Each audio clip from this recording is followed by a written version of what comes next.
唐思远，叛国投敌，罪不可赦。我代表军法处就地正法。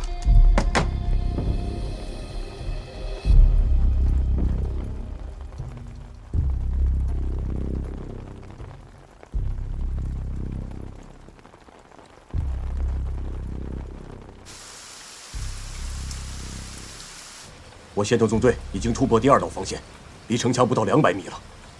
敌士兵团呢？仍然没有任何动静。既不趁机起义，也不趁机参战。这个唐思远，他葫芦里头卖的什么药啊？命令先头纵队不惜代价，加快攻城速度，以免迟则生变。是。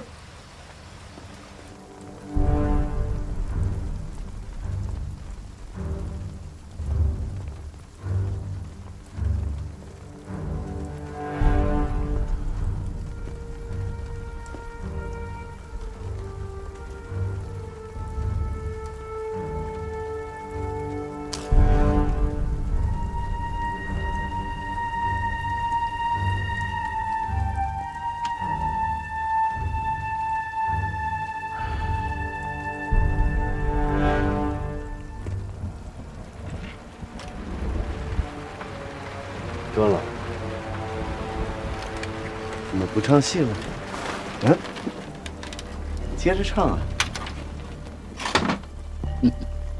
钱参谋长，您的戏是最好的，别人哪儿开得了口啊？不敢不敢。不过这个戏一旦开了锣，就无论如何都得唱完。您刚才唱的那出叫《打銮驾》，要唱到哪句才能算完呢？得是歪戴乌纱，袍洒带，假装疯魔去见君。啊，你看，即便是包公，在他冲撞了王驾，犯下逆天大罪之后，也得装装疯，卖卖傻，才能混得过去呀！啊！钱参谋，庄高参也是我们楚军的前辈，说话放尊重点，别含沙射影。你快放，有话快说。庄老面前轮不上你夹枪带棒。好，那我就把话放在明面上说。庄廷凤，唐思远通共，你早就知道对吗？钱参谋长，饭可以乱吃，话可不能乱讲。放心，廖军长，我做事从来都有依据。唐思远通共，头一个他就找你打的商量，你不但知情不举，反而给他出主意。他们没法拉廖军长下水，你又从中点拨他，让他派殷千素到松江做说客，让他劝廖军长背叛党国。庄高参，楚军的传统是打死不降啊！你在军中资历最老，是人人敬仰的前辈，怎么老了，你干出这种不忠不义、败坏军规的臭事呢？来人！执行军令。是。他大爷，跟谁干？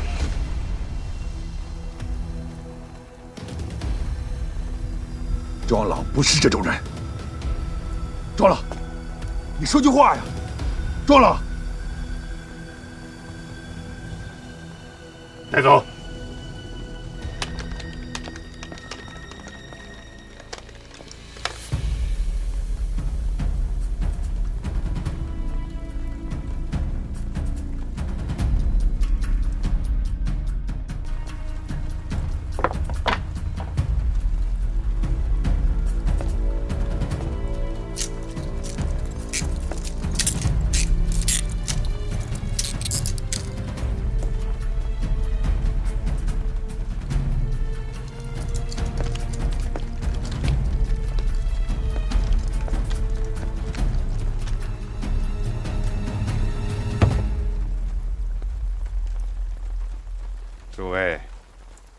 没想到我们第10兵团竟然出了如此谋逆大案，简直令人痛心疾首！痛心疾首啊！不过，好在首逆唐思远已经伏诛，所有的叛徒都落入了法网。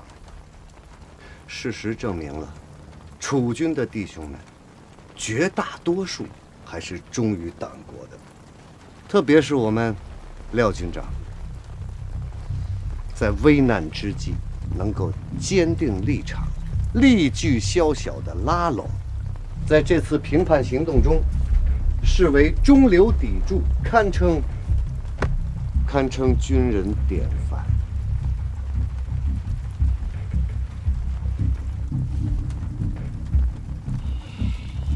那下面呢，宣读一份国防部和华中剿总的联合电令，全体起立。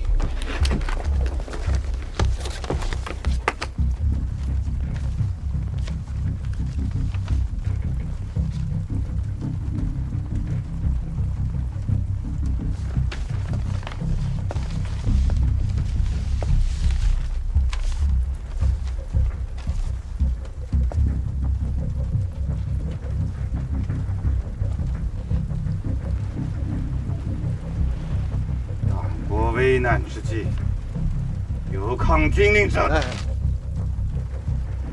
都坐下吧，坐。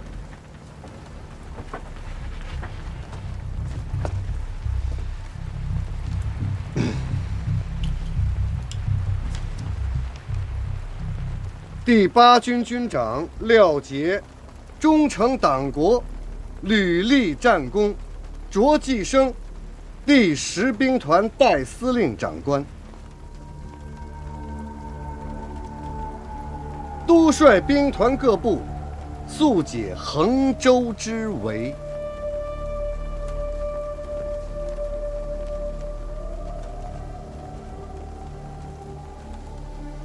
廖长官，这兵团上下，原也只有您威望宿驻。这个位子本该就是您的呀。不敢当，我只是第8军的军长。廖长官心存顾虑。也是，兵团刚刚出了这么大的事，突然间就把千斤的重担要压在你的身上，就算有些顾虑也不奇怪。前觉我有几句话，或许可以解您心中快垒，不知廖长官想不想听？请讲。上峰既然电令廖军长接替唐思远，就说明了上峰对您是足够信任，绝对不会参与谋逆之事，也证明了上峰对楚军上下的将士信任有加，相信你们绝对不会和那些叛徒同流合污。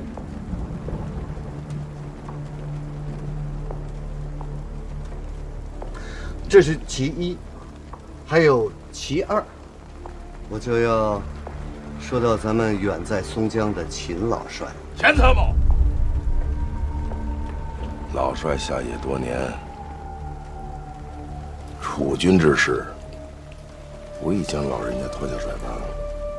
廖军长误会了，不是前觉要打扰秦老帅的清静，是唐思远、殷千素这些党国的叛逆，是他们知道拉拢不了廖军长啊，所以就把坏主意打到了秦老帅身上。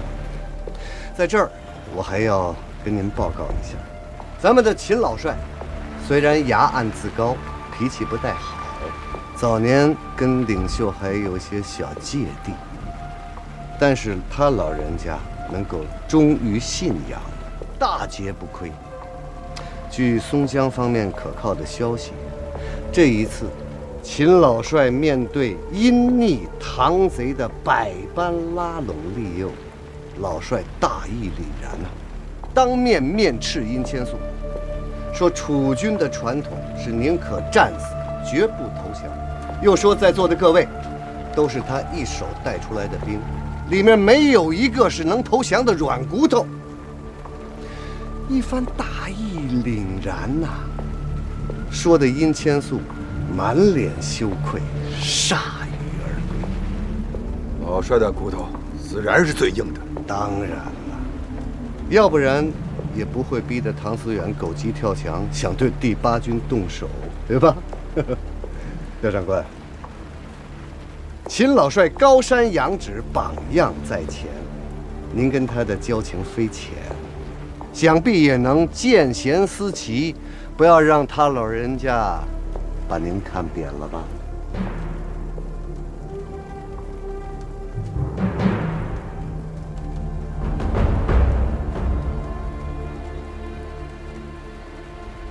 我有个条件，讲，什么条件？共军先头部队的后边，跟着几十万的主力，被避其锋芒。我兵团原本可以南撤的，此时被迫救援衡中，亦属火中取栗。此战之后，如果再不立刻撤退，全兵团不免力遭灭顶之灾。放心，廖长官心系弟兄们的安危，这一点上峰早有体恤。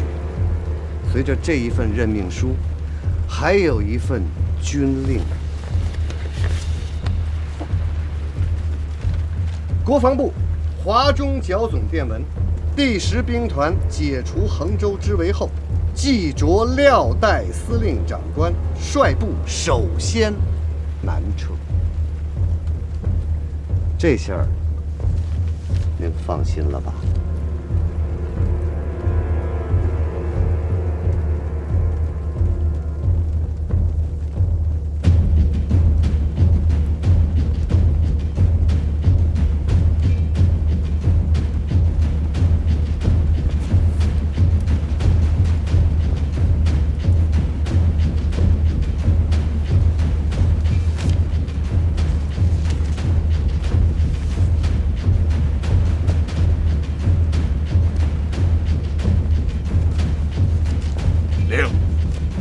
立正！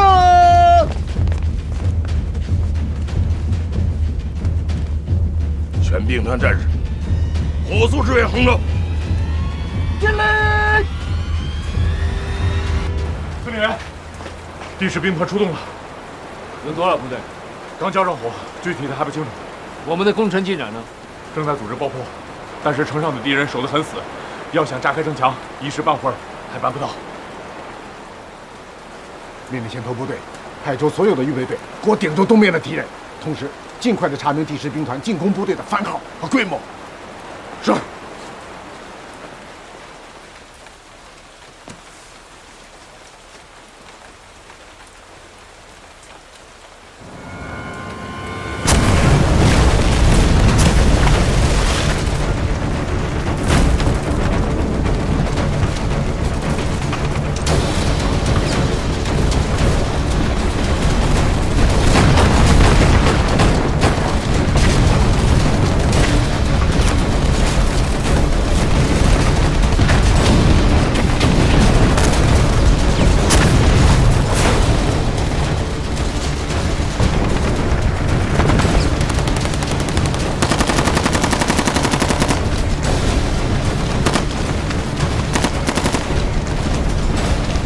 同志们，抄家伙，给我冲！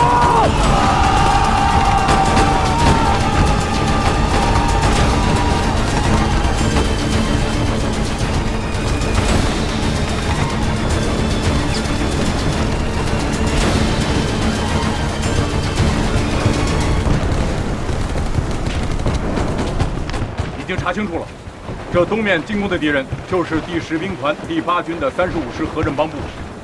我军现在伤亡很大呀，而且前沿阵地也丢失殆尽。另外，这第8军其他2个师也正在向我前沿纵队的2翼迂回，他们的目的就是要讲破我们的2翼。现在我前沿纵队是腹背受敌，急待救援呀。伤亡情况怎么样？接近3000。陈令员，您看这样行吗？我主攻部队离衡州最近的也就几10公里，我们是否可以下令让他们放弃所有的重装备，急行军，争取电告先头纵队，放弃原来的攻城计划，立即撤退，撤！司令员，自从我军过江以来就没有打过败仗，如果这次撤了，那我们就彻底栽了。不撤，栽得更狠。廖杰的第8军担任主攻，加上其他几个师，第10军拼上老本跟我们干上了。10几万的敌军两面夹击，先头纵队再不撤，那不止损失3000，3万人也得给人家包了饺子。赶紧下令。是。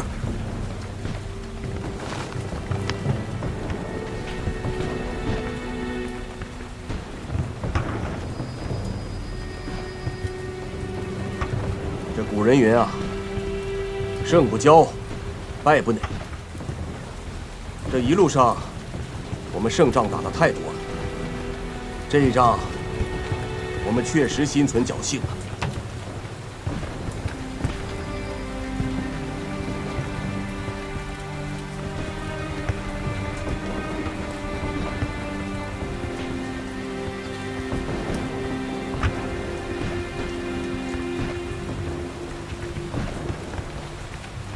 胜与骄，岂有败在内？命令各兵团主力全速前进，36小时之内要重新合围衡州城。第10兵团再进高地。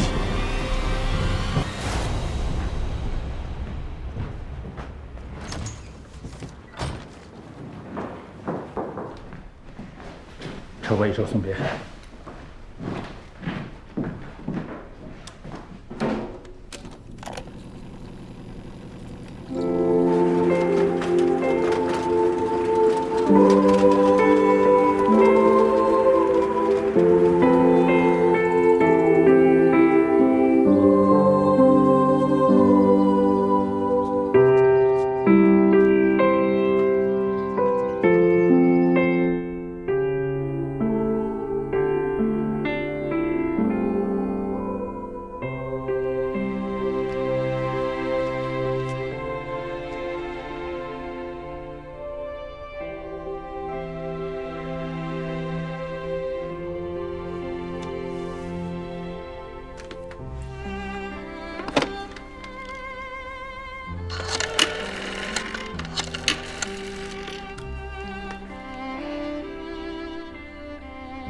我明白了，就是说，由于我们工作上的失误，保护不力，致使殷先生遇害，直接导致第10兵团参战，给前线整个战局带来了不可估量的重大损失。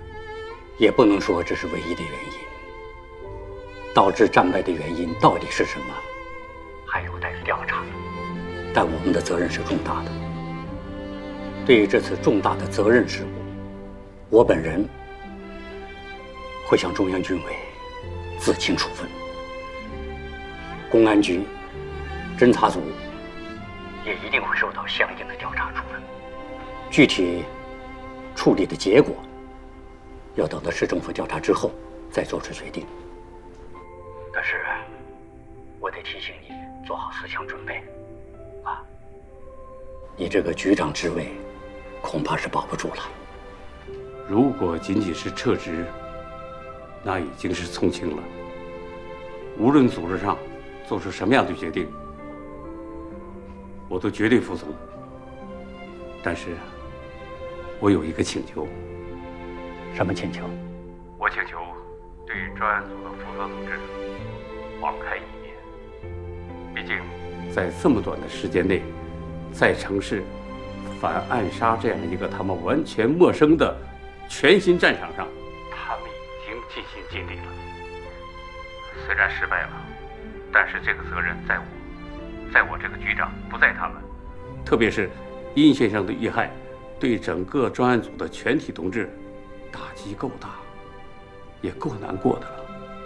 即使为了保护同志们的积极性，他们也不应该再受到打击了。你说的这些我都知道，我会尽量的为他们去争取。但是你要清楚，这毕竟是一场重大的责任事故，处分那是难免的。无论责任怎么划分，处理有多重，在处理决定下来之前，我希望每个同志都坚守自己的工作岗位，继续破好案。这一点，请您放心，我们每一个人都会尽心尽责的。好，另外还有，苏文谦有下落了吗？还没有，专案组还在找。让专案组的同志尽快找到苏文谦。是，保证完成任务。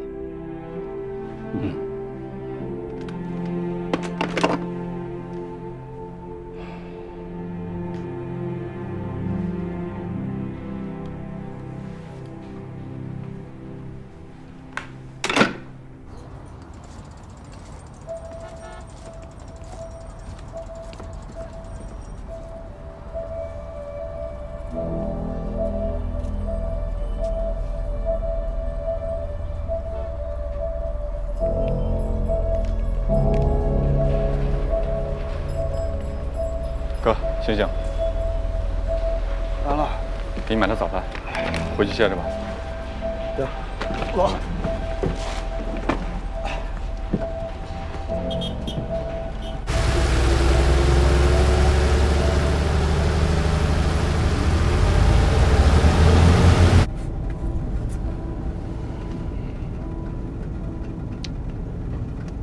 没有什么发现，也是意料当中的事情。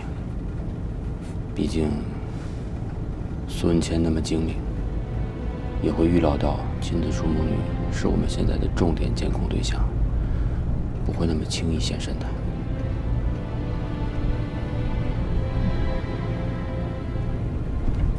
我知道，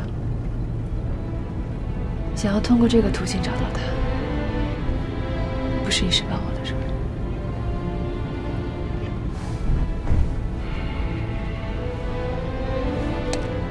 欧阳，你可别忘了，你答应过李局长的。只有12个小时，现在已经超过几个小时了。我要去签发那份通缉令了。能不能再给我几个小时？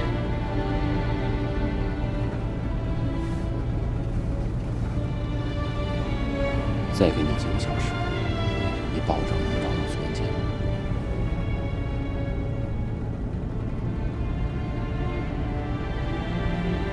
我有一个猜测。什么猜测？我觉得他会来参加殷先生的葬礼。可是葬礼上都是我们的人啊，几十双眼睛都认识他。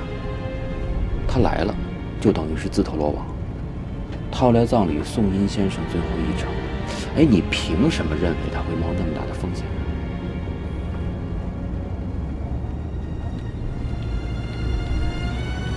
凭这个。什么意思啊？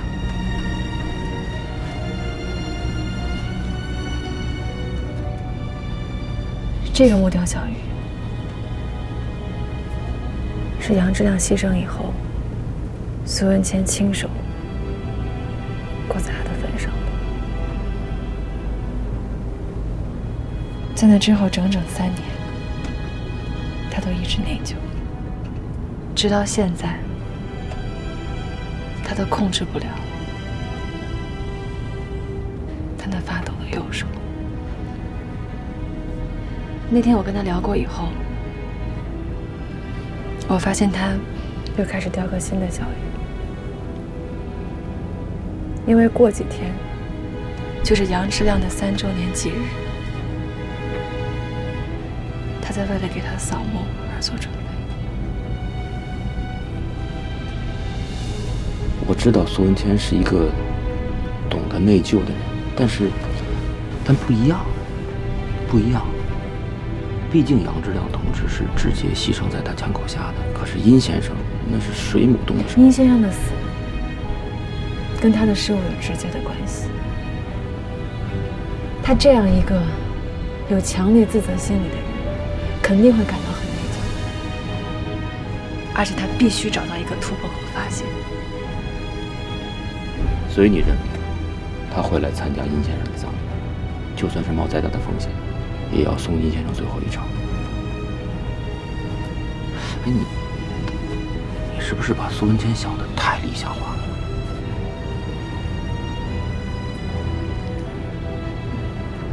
你跟他打了4天的交道，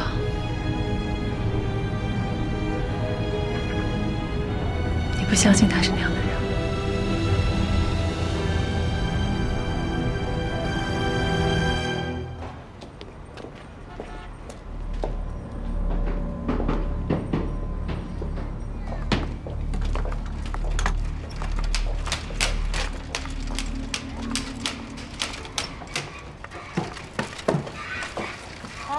哎，我打个电话。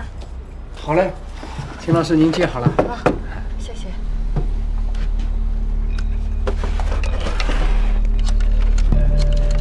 老板，你和老道。好，1000块。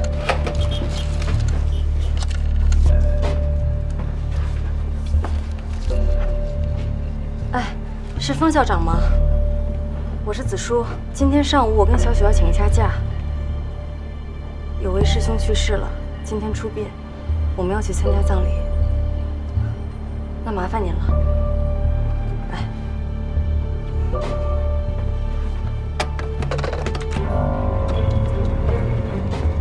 方老板，谢谢啊。哎，别客气，秦老师您慢走。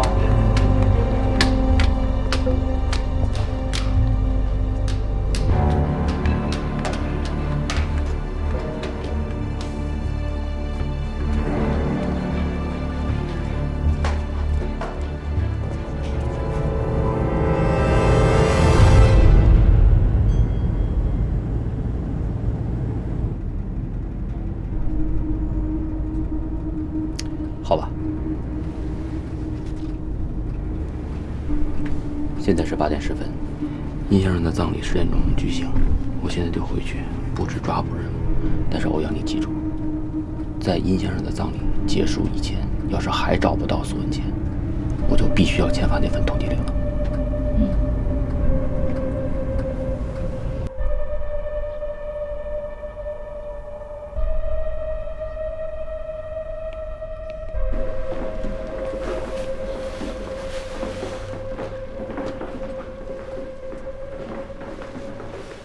それは10時かなですか？間に合いますか？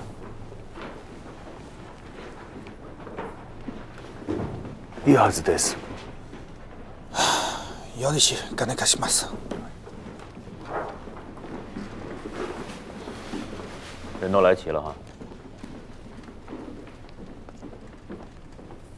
先等我一下。李秘书，来一下。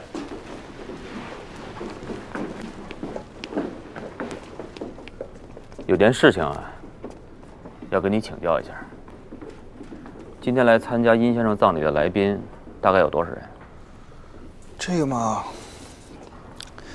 殷先生的家人都在国外，他自己生性恬淡，平常呢又不大喜欢跟人交往。不过他毕竟长期担任比较高的职务，另外因为爱好摄影，跟艺术界的人多少还是有些来往的。我估计一会儿能出席葬礼的社会各界人士，得有近100人吧。你说的这个近100人是进到殷家大门内的，那外面的呢？那可就不好说了。殷先生过去一直担任救济署署长，又关怀民生，平常为老百姓做了不少实事儿。尤其是最近，在人民政府任职后，又刚刚解决了松江粮荒。他去世的消息，现在已经公布出去了。一会儿会不会有人自发前来送葬，这就很难估计了。哦，当然，即使有，毕竟是自发。我想，有这个心的普通市民，总不可能太多吧？你说的这总不可能太多，到底是多少？几十人？100人？几百人？几百人倒不至于，这个我还真说不死。那好吧，我们就先预估为外面的人应该是100多人，这样可以吗？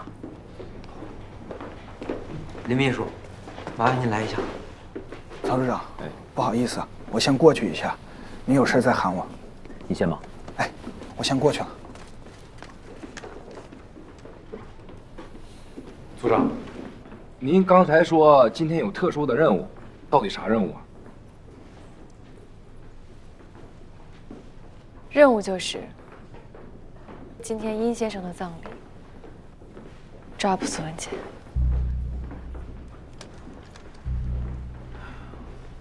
我们这么多人都认识苏文谦，他要真想来参加葬礼，只能趁着人多混进来了。说的没错，所以初步判断，应该是在殷先生的葬礼举行之前，那个时候来宾的密度是最大的，在殷家内可能会有几百人，外面有可能会有上千人。在那个时候，如果混进一个人来，应该是最不会引起别人注意的。当初在码头，我还见过那个女杀手，苏文谦给她刻的像也下发到全组了。可在火车站，当着我们所有人的面，我们都没认出她。这还只是水母的徒弟，苏文谦的伪装能力可能更强。如果他真的化了妆，混到来宾里，我还真不敢确定我能第一眼认出他。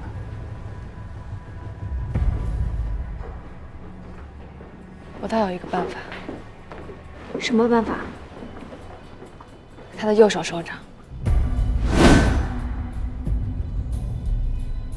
伤口应该就在右手的虎口这儿，大概是这个形状。如果能看到每个来宾的右手，那当然是很好辨认的。所以我们会在一开始，葬礼开始之前，在大门设立一个发放点，负责向来宾发放白花和黑纱，就设在殷家大门的右手边。而且我们还要设立一个障碍，让每位来的人都要伸出右手去接白花和黑纱。你们要注意，这个时候你们要仔细辨认，看这个人的手上有没有伤。现在还不到戴手套的季节，如果遇到戴手套的，或者故意拧过身子，用左手去接白花和黑纱的人，那这个人就是我们重点要辨认的目标。进来的来宾解决了，可万一苏文谦不进来，只是远远的送殷先生呢？刚才林秘书也说了，自发来的群众可能会有上百人。是啊，要说苏教官非要从我们眼皮底下混进来，这也太危险了。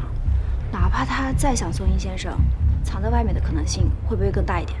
如果真要是这样的话，那么首先我们要加派人手在外面的人群中搜索。另外，老三、大谷、秀才就要看你们3个人的本事了。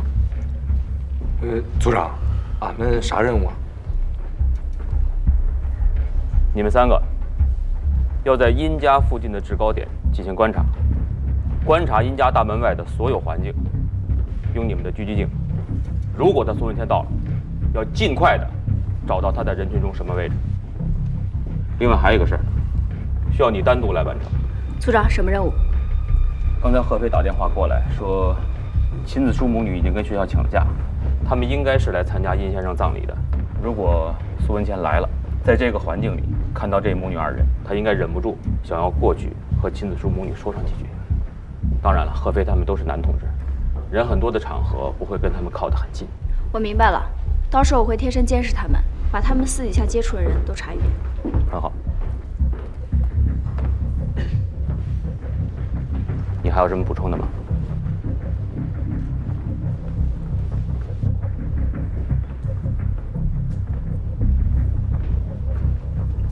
监控安排就是这样，大家伙记住，一旦发现苏文谦，事先预警，所有人迅速包抄，马上抓捕。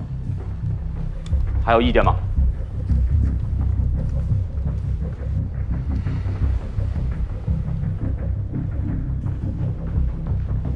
有意见说。组长，里边人好说，有咱们守着。如果在外边呢，他跑了怎么办？对呀，组长，到时候群众那么多，苏教官身手又那么好，想逮他可不容易。所以才派你们3个人占据殷家周围的制高点啊。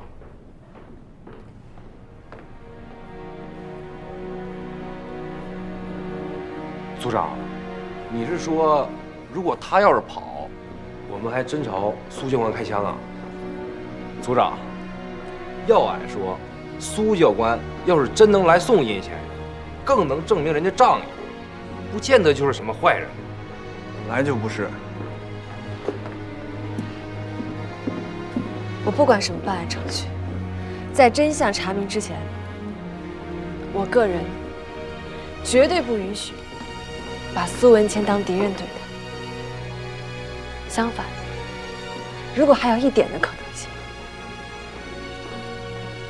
，1号专案组绝不可以放弃苏文谦。我同意副组长的意见。我也同意。俺也同意。我同意。同意。我同意。我也同意。同意。我同意。我也同意。我同意。我同意。我也同意。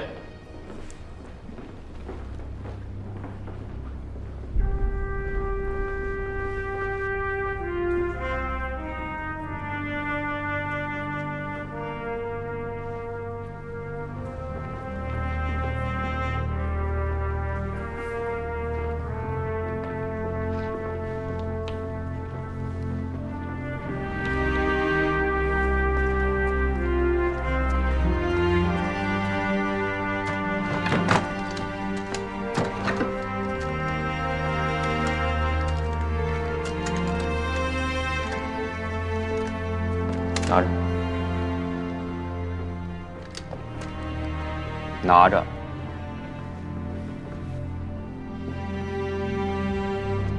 拿着。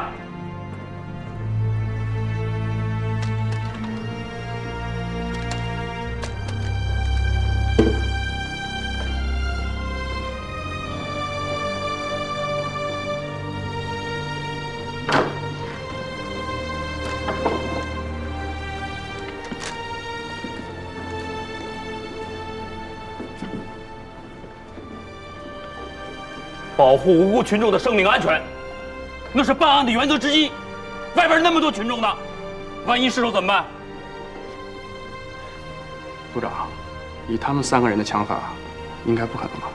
不怕1万，就怕万一。群众生命无小事，我问你，万一失误了怎么办？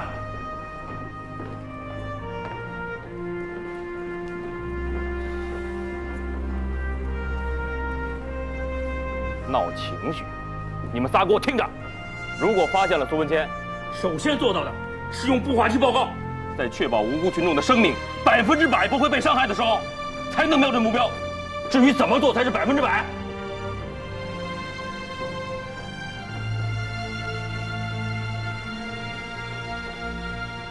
你们自己掌握。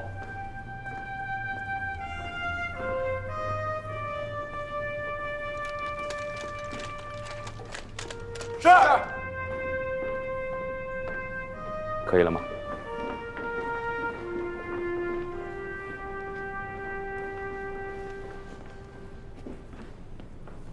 所有人听好了，分头准备吧。是。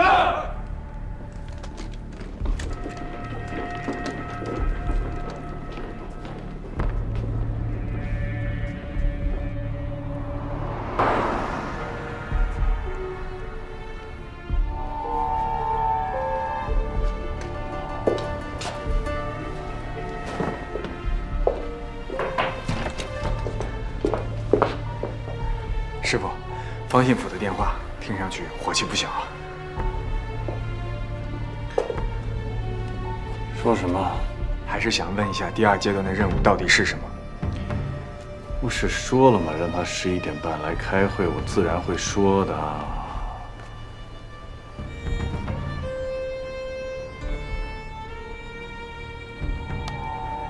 怎么？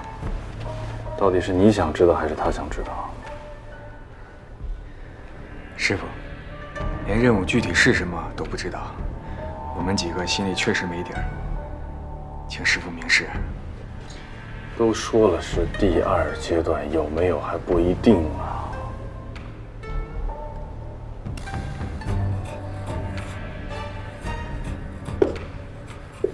哎呀，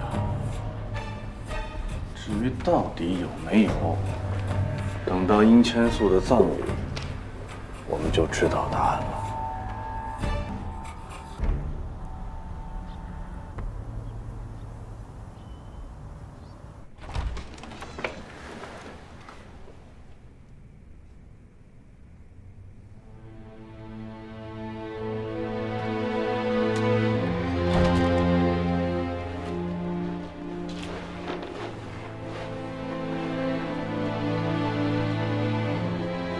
帅。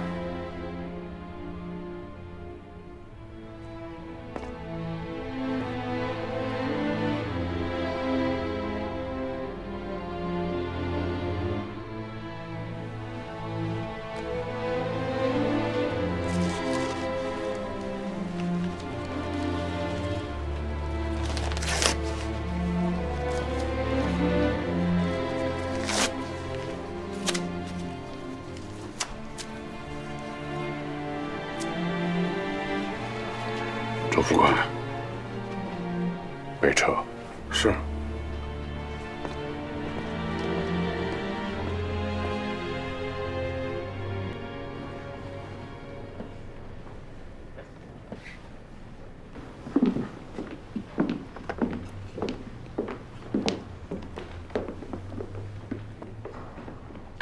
お化粧が終わりました。どうぞご覧ください。まだ乾いておりません。少し日付の前に立たせてください。他说妆化的结不太牢固，他要守着直到开关为止。麻烦他了。ありがとうございます。どういたしました。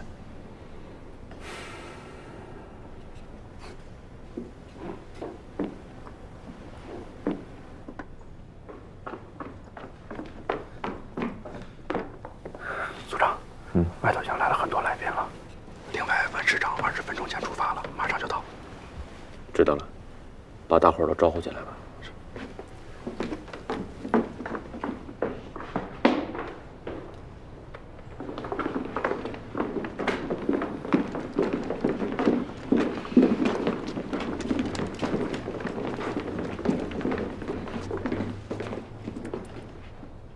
一会儿大家还要执行任务，我们先跟殷先生告个别吧。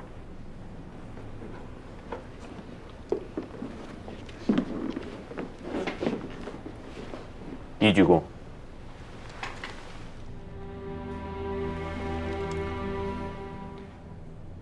2鞠躬。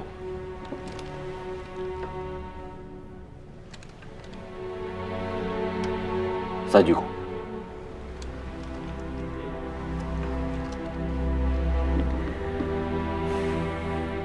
开始行动吧。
组长，怎么了？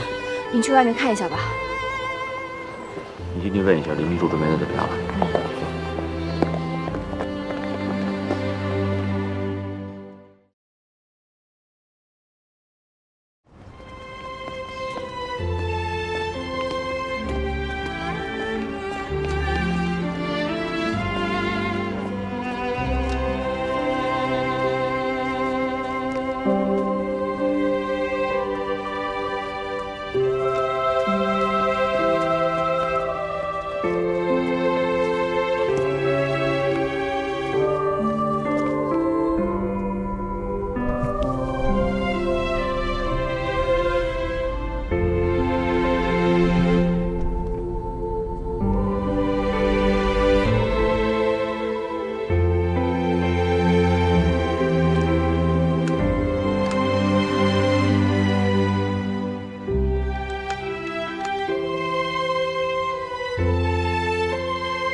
林秘书，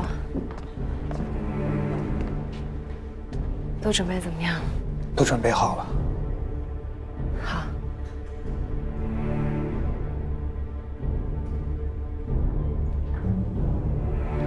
问您件事儿。你说。那个入殓师是您找的吗？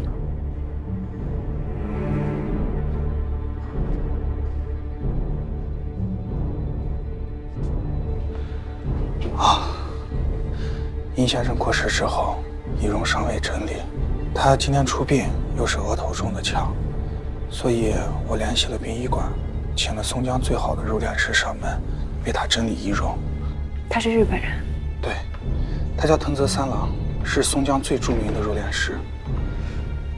这个是他来的时候留的名片。欧阳副组长，您问这个事啊，没事儿，我就随便问问。您先去忙吧。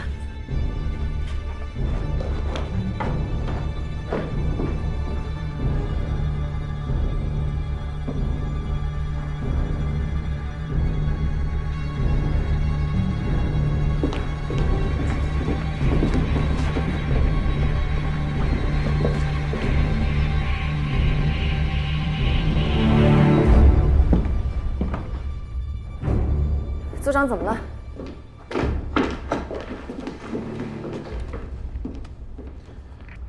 全体注意，全体注意！所有外围人员撤销对殷家大门外的监控，马上回来，改为监控殷家大门内。为什么撤销外面的监控？你知道外边来了多少人吗？多少？没有1万也有几千人。这么多？对，公道自在人心嘛。不过，我们从外边找到苏文谦是不可能了，唯一能寄予希望的就是他进来。睁大眼睛吧。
すみません。你的东西掉了。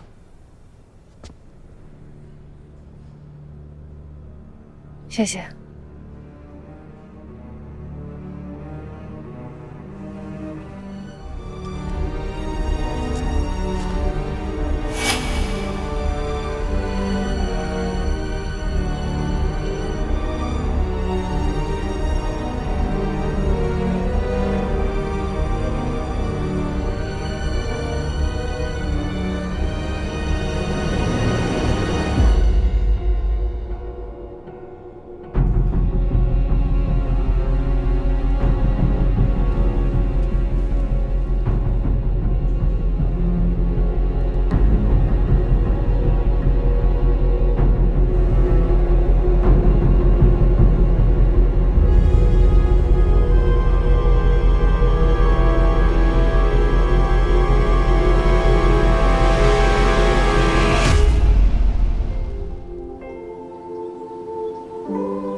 今天的追悼会没有用通常我们所用的哀乐，选用的是李叔同先生30多年前创作的《学堂歌》《送别》。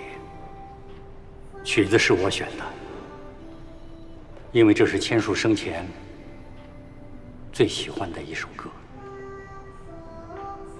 歌曲的意境也正好验证了千树的为人。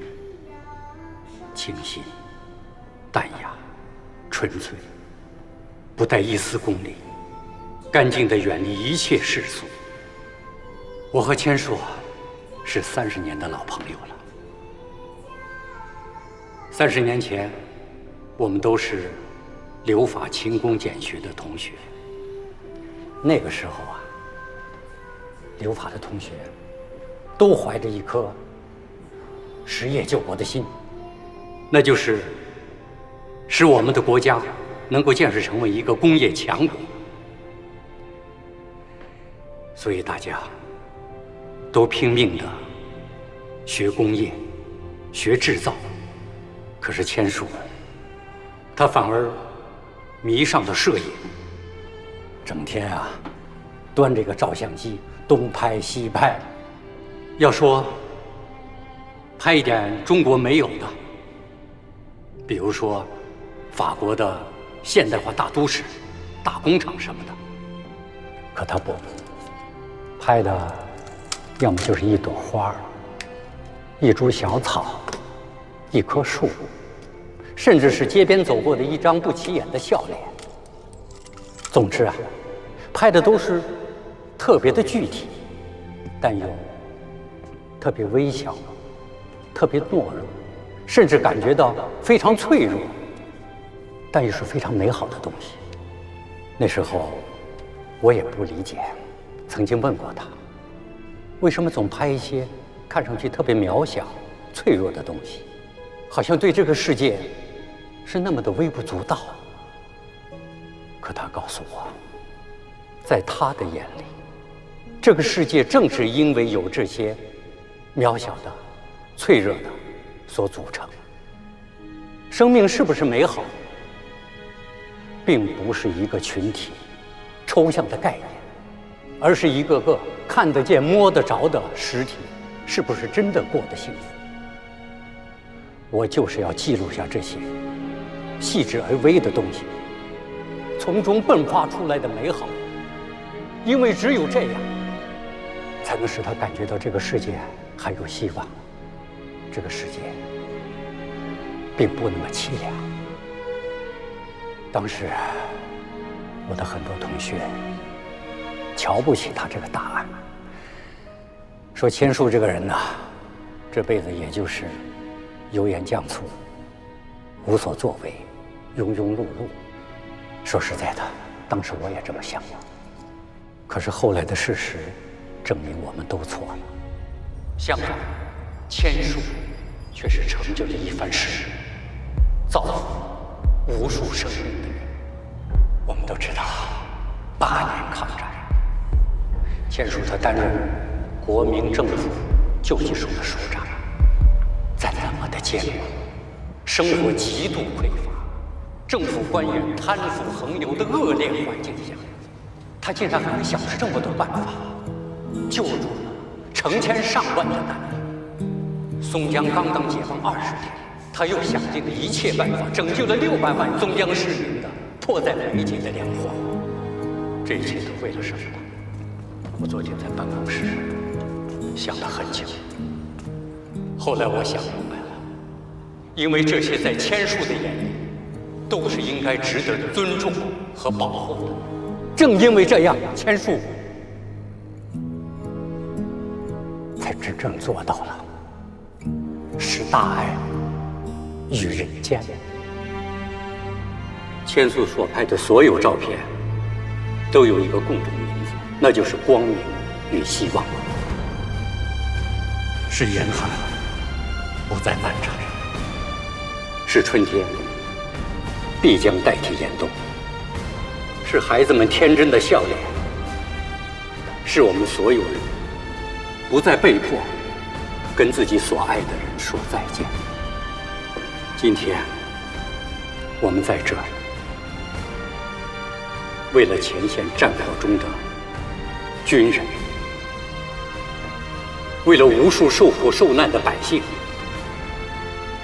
千树倒下了。尽管壮志未酬，但是千树就像那只有4个星期的蝉一样，用他的生命诠释了对美好生活的向往，对光明的渴望。各位同胞，让我们继承千树的遗志，为了光明和希望努力奋斗。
秦老帅，秦老帅，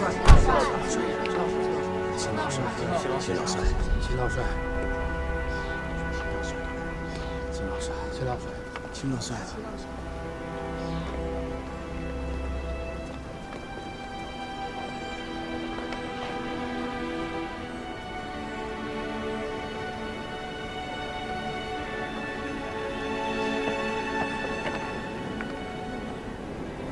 妈妈，外公，是外公。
报告，组长，都问过了，没有发现。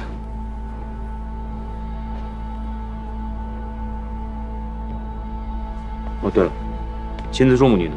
他们已经回家了，贺飞还在继续监视。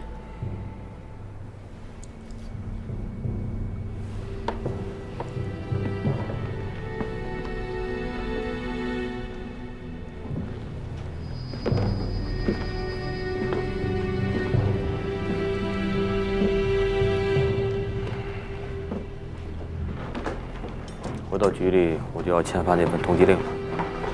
接下来就按程序办吧。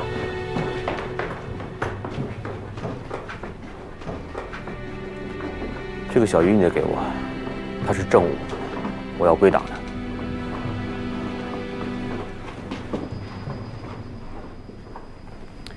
欧阳，你的心情我非常理解，但是你别忘了，你现在还是专案组的副组长。你肩上扛的责任，首先应该是你的工作责任。你有没有想过你自己啊？啊！一直以来你这么执着，到底是想查清案子，还是想证明苏文谦这个人是清白的？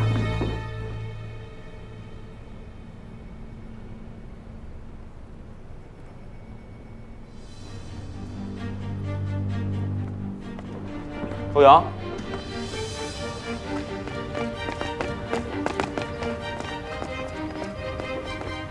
欧阳，你去哪儿啊？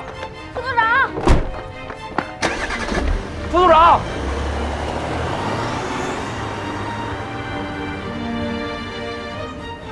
欧阳，葬礼结束后，我在松江公墓等你，不要告诉其他人，请你相信我。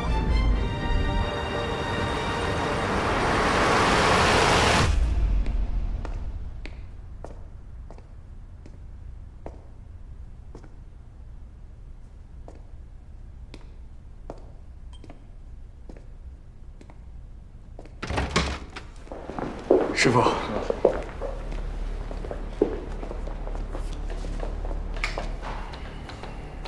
真有意思啊！哎，我忽然想起一句话来呀，叫“猫哭耗子”。哼，现在也算哭完了吧？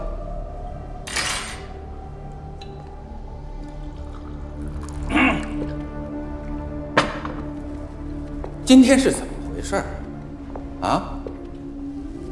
第二阶段的任务到底还有没有？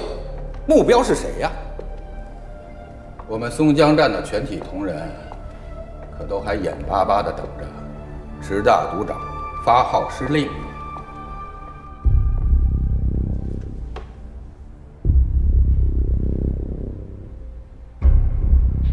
我宣布，园丁计划第二阶段的行动正式开启，目标是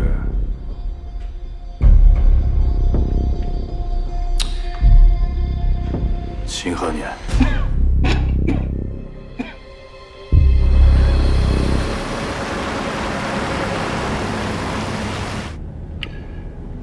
照这么说，第10兵团不仅参战了，而且还是廖杰担任的主攻。是啊，正因为如此，我前线纵队损失太大，只能暂时放弃攻城了。那唐思远呢？他是没拿到好处改主意攻打衡州了，还是因为他控制不了部队，楚军自行出战了呢？这个暂时还不大清楚，但应该很快就会有答案。何公啊，不管答案是什么，过去的就已经过去了。眼下最要紧的是，我前线野战军正在昼夜兼程，最为管明天晚上就可以再次合围衡州啊。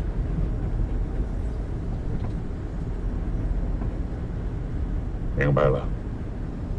你的意思是说，如果楚军及时南撤，还有生存的机会；要是坚守衡州的话，那只能跟解放军拼个你死我活了。不，如果情形真到了那一步，对于楚军来说，只有死，没有活，因为这次我军集结的兵力至少在30万人以上啊。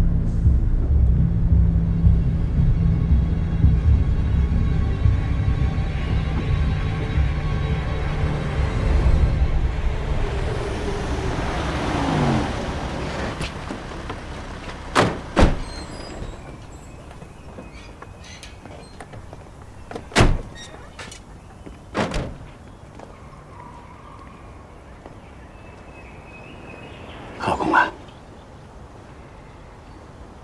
为了和平，钱叔已经献出了自己的生命。您今天能够不计前嫌，亲自来为他抬棺，我就相信你一定会理解他的一番苦心，也一定会尽最大的努力来避免更大的流血牺牲。大战能否避免，楚军能否续存，还望何公三思啊！衡州方面的真实情况，我们什么时候会有消息？说不死啊。不过国民党中央社每天晚上9点会播出重大时事新闻。再说，这次衡州之战是我军自渡江战役之后第一次遭受的重大损失。国民党一定会借此大造舆论的。我想今天晚上我们就会得到相应的消息呀。好，我正好下午有点私事，那就今天晚上吧。等消息过来，看看吧。要是我这把老骨头还能为两军将士做点什么的话，我会尽力而为的。谢谢何公。池大督长，树方某愚钝呐！您的这番话让我云里雾里，莫名其妙啊！怎么？说了这么多，不明白？明白。对，秦鹤年早先是楚军的创始人，可他现在不是了，他下野了，不干了。那是20年前的事儿，一个糟老头子，黄土都埋在脖梗子了，他对第10兵团有什么影响力呀？啊？20年怎么了？他第10兵团里面军资最老的，手握兵权的，哪一个不是秦鹤年带出来的兵啊？老虎离山，威还在呀。哦，那就按你说的，秦鹤年在第10兵团还有些人脉关系，可局里的情报早就证实了，秦鹤年和廖杰早就恩断义绝了。早在3年前，他们就彻底的翻了脸，他们的关系现在已经荡然无存了。你想想看呐，秦鹤年的话，廖杰还能听得进去吗？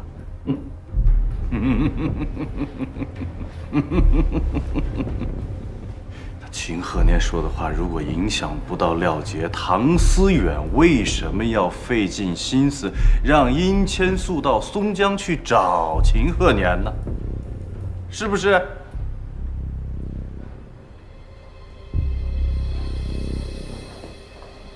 俗话说得好啊，上阵父子兵，几10年的父子，他怎么可能说断就断？而且据兵团内部消息，当年廖杰入伍的时候，秦鹤年送他的那1个军徽，至今都未离过身。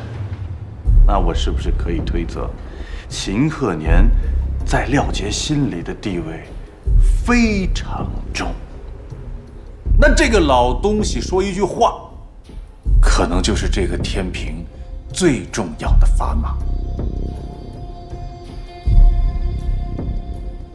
好，那咱们退一万步说，就算秦鹤年他的话现在还对廖杰有些影响，可秦鹤年的臭脾气你是知道的，他能和共产党搞到一起去吗？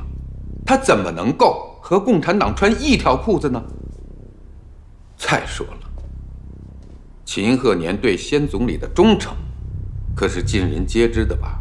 是，不光是方站长，自总裁往下，所有人都希望他秦鹤年是一片担心赵汉卿啊。这么说吧，这几十年，这个老东西是个硬骨头，桀骜不驯，也一直和总裁对着干。但是好歹以先总理的信徒自居，那也就和共产党划清界限了。这次行动为什么我们只对殷千素下手？也是希望这个老东西能守住这块贞节牌坊，当然，也是不希望影响廖杰，乱了整个局势。所以这次园丁行动，到第10兵团参战之前，没有人把秦鹤年当作目标。那你现在这又是为什么？因为他秦鹤年今天公然参加了殷千素的葬礼呀，一个党国的叛徒，他为他抬了棺，还和共党的市长肩并肩。老站长，那秦鹤年反叛是不是只在朝夕啊？那远在千里之外的廖杰，要是听到这个消息，他手里的10万兵马还会不会效忠党国呢？我不敢说啊，你敢说吗？所以我认为，园丁行动的第2阶段任务，就是立刻除掉秦鹤年。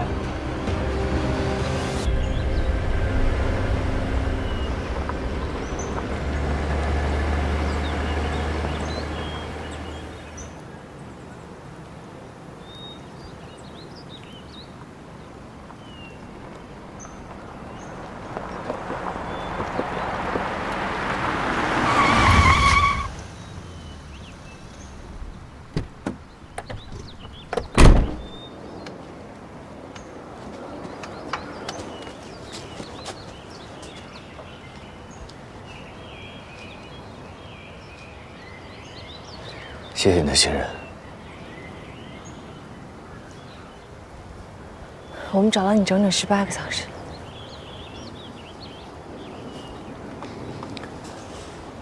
再过3天，就是他3周年的忌日了。我怕我到时候来不了，今天就算是给他扫墓了。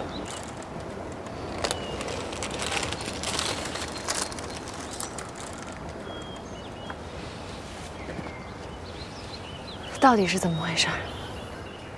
你到底去哪儿了？为什么要把物证带走？有些事情我现在没有办法跟你解释。今天我去殷先生的葬礼，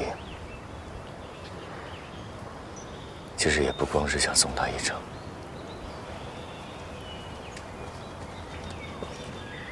我还想请你帮我一个忙。是啊。